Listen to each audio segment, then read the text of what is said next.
पहचान लिया था और इसीलिए वो भी तेजी से वहाँ से भागने लगी और सैम ने भी उसके पीछे पीछे भागना शुरू कर दिया।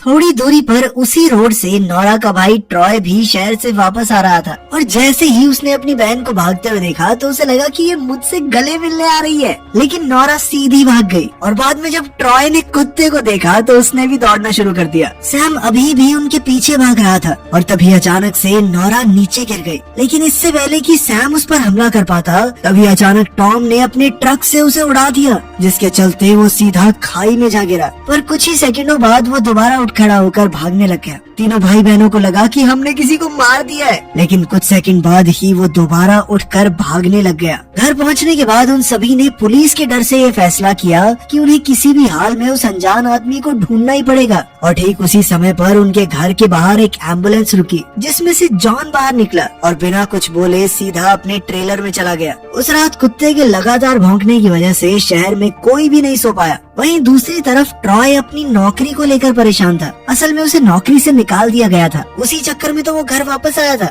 इधर नोरा एक गाड़ी में बैठकर अपनी मरी हुई माँ की तस्वीर देख रही थी कि तभी उसे गैराज से एक आवाज आई और जब वो उस आवाज का पीछा करते हुए वहाँ पहुँची तो उसकी नजर सैम पर पड़ी, जो उस वक्त खरगोश के हिस्से की पत्ता गोभी खा रहा था। और ठीक उसी समय पर जॉन भी वहाँ पहुँच गया और उसने सैम को देखते ही उस पर हमला कर दिया। इसी बीच नोरा परिवार के बाकी सदस्यों को उठाने के लिए भागी और कुछ मिनट बाद टॉम ने गैराज में पहुंचकर सैम को इतनी तेज लात मारी कि वो सीधा जाकर एक रॉड से टकरा गया और वो रॉड उसके शरीर में घुस गई। ये देखकर सभी को लगा कि शायद उन्होंने उसे मार दिया है, पर कुछ ही सेकंडों बाद सैम ने वापस उनकी तरफ बढ़ना शुरू कर दिया, जिसे देखकर उन्होंने सैम को वहीं गैराज में बंद कर दिया। सैम को करीब से देखने के बाद ट्रॉय समझ गया था कि वो एक ज़ॉम्बी है और जब उसने अपने परिवार वालों को ज़ॉम्बीज की वीडियो दिखाई तो उन सबको डर था कि जॉन भी एक ज़ॉम्बी तो नहीं बन जाएगा। उस वीडियो को देखते ही उन्होंने जॉन को बेहोश करके एक वैन में बंद कर दिया। अगली सुबह से ट्रॉय ने ज़ॉम्बीज के बारे में रिसर्च करना शुरू कर दिया,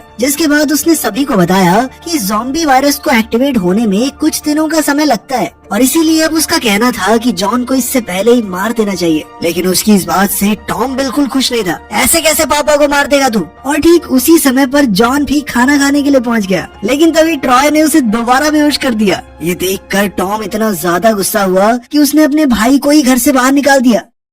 उधर नोरा ने गैराज में जाकर सैम को पत्ता गोभी खिलाते हुए उससे बात करने की कोशिश की, पर सामने से उसे कोई जवाब नहीं मिला। और तभी टॉम की पत्नी क्रिस्टी भी एक प्लास लेकर वहाँ पहुँच गई। वो सैम के दांत निकालकर उसे पोपला करना चाहती थी ताकि वो किसी और को नुकसान न पहुँचा पाए। उधर अब जॉन को पहले से ज्यादा जोशीला और जवान महसूस हो रहा था और उसकी ये जवानी देखकर उसके सभी दोस्त हैरान थे।